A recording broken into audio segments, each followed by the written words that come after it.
சங்கீதம் 149 வசனம் 8. அவர்கள் வாயில் கர்த்தரை உயர்த்தும் துதியும், அவர்கள் கையில் இருபுறமும் கருக்குள்ள பட்டயமும் இருக்கும். இன்னைக்கு கர்த்தர் நம்மளோடு பேசுகிற ஒரு வார்த்தை, அவர்கள் வாயில் கர்த்தரை உயர்த்தும் துதியும். ஆமாம், நம்மளுடைய வாயில் அவரை உயர்த்துகிற துதி எழும்ப வேண்டும் என்று கர்த்தர் விரும்புகிறாங்க. கர்த்தரை உயர்த்தி பாடுகிறவர்களாக நம்ம இருக்கணும். சூழ்நிலைகளை பார்த்துட்டு சோர்ந்து போய் இருக்காமல் கர்த்தரை உயர்த்தி கொண்டே இருக்கலாம். எல்லா தடைகளும் தன்னை போல மாறும். கர்த்தரை உயர்த்தி கொண்டே இருக்கலாம். வாசல்கள் உங்களுக்காக திறக்கப்படும். கர்த்தரை உயர்த்தி கொண்டே இருக்கலாம். உங்கள் சூழ்நிலைகள் தலை கீழாக மாறும். கர்த்தரை உயர்த்துவது என்பது ஒரு பெரிய மேன்மை. அந்த மேன்மையை கர்த்தர் நமக்கு கொடுத்துருக்குறாங்க. அதை நம்ம யூஸ் பண்ணலாமே.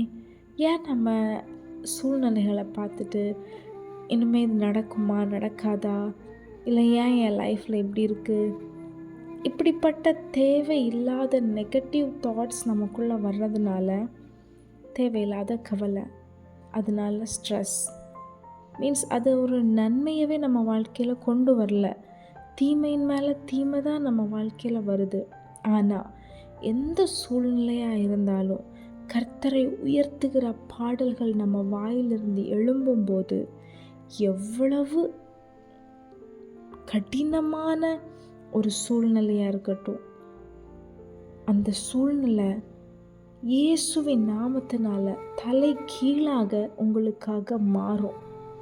திறக்கவே செய்யாது அப்படின்னு சொல்லப்பட்ட அந்த கதவு இயேசுவின் நாமத்தினால உங்களுக்கு முன்பாக திறக்கப்படும். அநேகருக்கு அடைக்கப்பட்ட கதவு தான், ஆனால் கர்த்தரை உயர்த்தின உங்களுக்கு முன்பாக அந்த வாசல், அந்த கதவு திறக்கப்படும். இதில் இருக்கிற மேன்மைங்கிறது ரொம்ப பெருசு. அதை நம்ம அனுபவிக்கலாமா? அந்த மேன்மையை நம்ம சுதந்திரிக்கலாமா?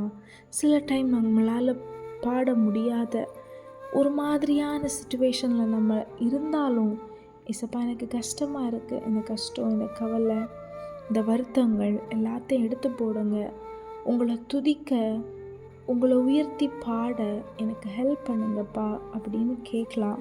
ஏசப்பா ஹெல்ப் பண்ணுவாங்க. ஸோ கர்த்தரை உயர்த்துகிற துதி நம்மளுடைய வாய்களில் எழும்பட்டும். கர்த்தரை உயர்த்துகிற பாடல்களை இன்னைக்கு ஃபுல்லாக நம்ம பாடிட்டே இருக்க போகிறோம். கர்த்தரை உயர்த்தி கொண்டே இருக்க போகிறோம்.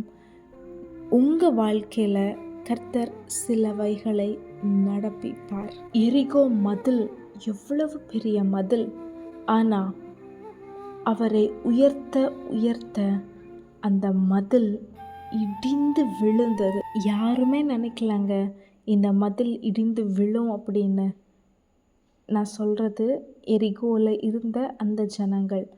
ஆனால் நம்பிக்கையோட, விசுவாசத்தோட, கர்த்தருடைய வார்த்தைக்கு கீழ்ப்படிந்து அவருடைய பிள்ளைகள் செய்த ஒவ்வொன்றையும் கர்த்தர் கனம் பண்ணினார். 7 நாள் சுற்ற சொன்னாங்க. 7ஆவது நாள் ஆர்ப்பரிப்போடு சுற்ற சொன்னாங்க.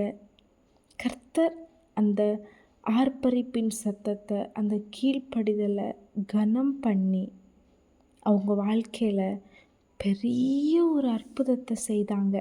அதே மாதிரி தான் உங்கள் வாழ்க்கையில் சிலவைகள் இடிந்து விழும், சிலவைகள் திறக்கப்படும், சிலவைகள் மாறுதலாக முடியும். கர்த்தரை உயர்த்தி கொண்டே இருக்கலாம்.